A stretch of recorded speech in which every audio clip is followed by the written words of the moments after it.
మీరు ఏ అక్షరాన్ని పలికినా నోటిలో నాలుక ఏదో ఒక వైపు తగులుతుంది. నమశివాయ అనండి. ఈ 5 అక్షరాలకి 5 ప్లేసులు తగులుతుంది. ఇంకా ఏ లెటర్నా పలకండి. ఖచ్చితంగా మీ నాలుక సైడ్లోనో, కిందనో, పైనో తగులుతూనే ఉంటుంది. నాలుక తగిలితేనే ఏ అక్షరాన్ని పలకగలుగుతాం.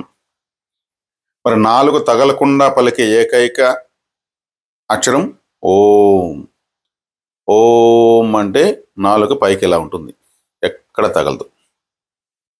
నోటిలో ఎక్కడా తగలకుండా నాలుక నిలబడగలిగి శబ్దం వినిపించే ఒకే ఒక అక్షరం ఓం. ఈ ఓం అంటే వెన్నెముకలో ఒకసారిగా ఒక సన్నని ప్రకంపన ఒకటి తెలుస్తుంది. ఓం అంటే మనకు ఉచ్చులో అదురుతుంది.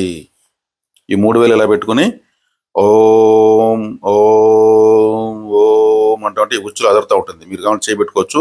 ఇక్కడ వైబ్రేషన్ వస్తుంది అంటే సహస్రారం యాక్టివేట్ అవుతుంది. ఆన్ ది స్పాట్ సెకండ్లో అవుతుంది.